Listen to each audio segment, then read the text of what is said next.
Okay, सो आज हम लोग पढ़ेंगे डिजिटल कैलोरीमीटर के बारे में। डिजिटल कैलोरीमीटर हमारे केमिस्ट्री लैब में रखा हुआ इंस्ट्रूमेंट है, तो हम उसको समझेंगे कि वो है क्या, वो किस तरीके से काम करता है और उसके सारे उसके प्रिंसिपल सब कुछ है हमारे पास। ठीक है, तो जो डिजिटल कैलोरीमीटर होता है इसका मेन काम है, जो भी हम लोग इसमें सॉल्यूशन डालेंगे ये उसकी कलर इंटेंसिटी को मेजर करेगा। ठीक है, उसका कलर इंटेंसिटी को ये मेजर करेगा बाय मेजरिंग एब्जॉर्बेंस। तो ये क्या हो जाएगा, डिजिटल कैलोरीमीटर। बेसिकली ये जो है बियर्ड-लैम्बर्ट लॉ के प्रिंसिपल पे काम करते हैं। बियर्ड-लैम्बर्ट लॉ का प्रिंसिपल है कि जब भी कोई मोनोक्रोमेटिक लाइट पास होगी, तो किसी भी कलर सॉल्यूशन में जब भी कोई मोनोक्रोमेटिक लाइट पास होगी तो उस लाइट का कुछ पार्ट उस सॉल्यूशन में एब्जॉर्ब हो जाएगा। ठीक है, तो वही क्या है अपना बियर्ड-लैम्बर्ट लॉ है। इसके अकॉर्डिंग अगर उस सॉल्यूशन का कंसंट्रेशन बहुत ज़्यादा है या उसकी कलर इंटेंसिटी बहुत ज़्यादा है, तो वो क्या करेगी, उसका जो एब्जॉर्बेंस होगा वो भी ज़्यादा होगा। यानी जो एब्जॉर्बेंस है वो डायरेक्टली प्रोपोर्शनल होगी कंसंट्रेशन के। एब्जॉर्बेंस ज़्यादा तो कंसंट्रेशन भी ज़्यादा। ठीक है, तो इसमें कहने का मतलब है कि अगर हमारा कंसंट्रेशन किसी सॉल्यूशन का ज़्यादा है तो उसकी कलर इंटेंसिटी भी ज़्यादा है, और कलर इंटेंसिटी ज़्यादा है तो उसमें एब्जॉर्बेंस भी ज़्यादा होगा। तो यही है अपना बियर्ड-लैम्बर्ट लॉ, जिसके प्रिंसिपल पे काम करते हैं हमारे डिजिटल कैलोरीमीटर। ठीक है, अब हम देखेंगे मोनोक्रोमेटिक लाइट क्या होता है और पॉलीक्रोमेटिक लाइट क्या होता है। मोनो मतलब सिंगल, क्रोमा मतलब कलर। तो वो लाइट जो कि सिंगल कलर दे रही है या फिर एक ही वेवलेंथ में दे रही है और वो लाइट स्प्लिट नहीं हो जाएगी अलग अलग कलर्स में। ऐसी लाइट स्प्लिट नहीं होगी डिफरेंट डिफरेंट कलर्स में, ये हो गई आपकी मोनोक्रोमेटिक लाइट। दूसरी आपकी पॉलीक्रोमेटिक लाइट। पॉली मतलब मल्टीपल और कलर्स, क्रोमा मतलब कलर्स। तो इसमें मल्टीपल कलर्स होंगे और ये क्या करेंगे, इसका वेवलेंथ भी बहुत अलग अलग डिफरेंट डिफरेंट कलर है तो डिफरेंट डिफरेंट वेवलेंथ की रेंज होगी।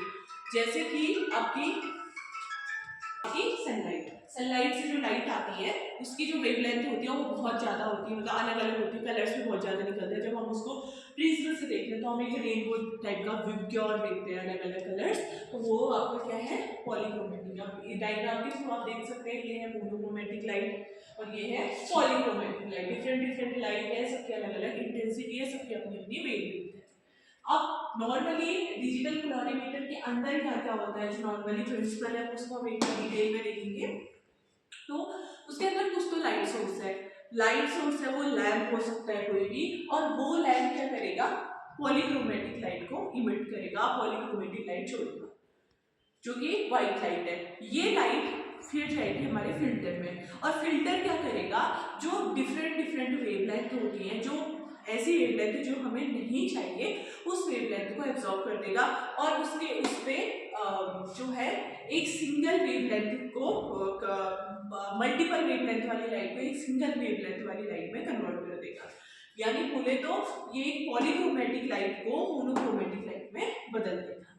उसके बाद फिर ये मोनोक्रोमेटिक लाइट जो है अपने क्यूबिट में जाएगी, क्यूबिट के अंदर हमने सैंपल रखा होगा और वो सैंपल इनमें से कुछ पार्ट ऑफ लाइट को एब्जॉर्ब कर लेगी और जो बची हुई लाइट होगी वो ट्रांसमिट हो जाएगी। ट्रांसमिट होने के बाद वो लाइट जाएगी हमारे फोटो सेल्स में, और फोटो सेल्स में ये जो है लाइट एनर्जी जो है इलेक्ट्रिकल एनर्जी में कन्वर्ट हो जाएगी, इलेक्ट्रिकल सिग्नल्स में कन्वर्ट हो जाएगी, और अल्टीमेटली जितनी ज़्यादा ट्रांसमिटेड लाइट होगी इसका मतलब है कि एब्जॉर्बेंस उतना कम हुआ है और अल्टीमेटली उस जो हमारा सैंपल है उसका कंसंट्रेशन उतना कम है। तो अगर एब्जॉर्बेंस ज़्यादा है तो हमारी जो ट्रांसमिटेड लाइट होगी वो कम होगी। तो ये है हमारा ओवरऑल बियर्ड-लैम्बर्ट लॉ और डिजिटल कैलोरीमीटर का प्रिंसिपल।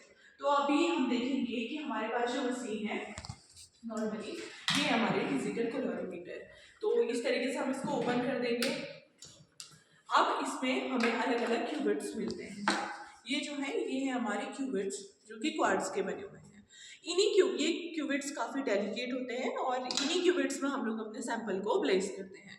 तो सबसे पहले हम जो एक क्यूबिट है उसमें डिस्टिल्ड वाटर ले लेंगे और उसको कैलोरीमीटर के में एक कैविटी है उसके अंदर डाल देंगे। तो इसने इसका एब्जॉर्बेंस दिया है हमारा 0.03। उसके बाद हम अब ये 2 और 3 में है, तो ये लास्ट में बताएगा, थोड़ा फ्लक्चुएशन होता है, उसके बाद लास्ट में बताएगा। तो 0.02 के अराउंड इसने अपना एब्जॉर्बेंस दे दिया। अब इसको हम लोग 0 बना देंगे।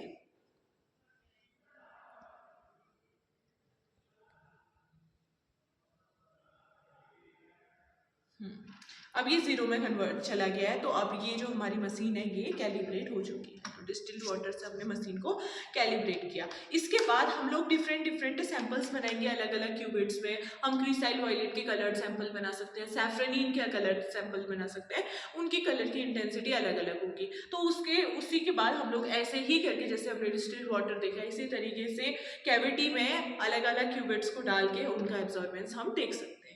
तो उसके एब्जॉर्बेंस से हम उसकी कलर इंटेंसिटी का पता लगा सकते हैं। और ये है हमारी इस मशीन में फिल्टर्स। ये फिल्टर्स हैं और ये डिफरेंट डिफरेंट विबग्योर के कलर है। और ये है कलर इंटेंसिटी। इसमें अगर जैसे 40 दिया है तो इसका मतलब है कि 400, जो 0 होता है वो हम लोग उसको कंसिडर कर लेंगे। तो 400, 420, 480, 500, 520, 540, 620, 680, इस तरीके से ये नैनोमीटर्स में दिया गया है। और ये जो है इसको हम लोग चेंज कर सकते हैं यहाँ से, नैनोमीटर अपने हिसाब से यहाँ से इसको चेंज कर सकते हैं। और जो भी हम नैनोमीटर को चेंज करेंगे उसके हिसाब से अंदर फिल्टर का कलर हमें मिल जाएगा। लाइक ये है 40 यानी 400, तो अंदर आप देखेंगे कि इसमें वॉयलेट कलर का फिल्टर जो है वो लग चुका है। तो इस तरीके से ये है हमारा डिजिटल कोलोरीमीटर। इस तरीके से हम लोग कोलोरीमेट्री कर सकते हैं और अपनी सैंपल की कलर इंटेंसिटी को देख सकते हैं। Thank you.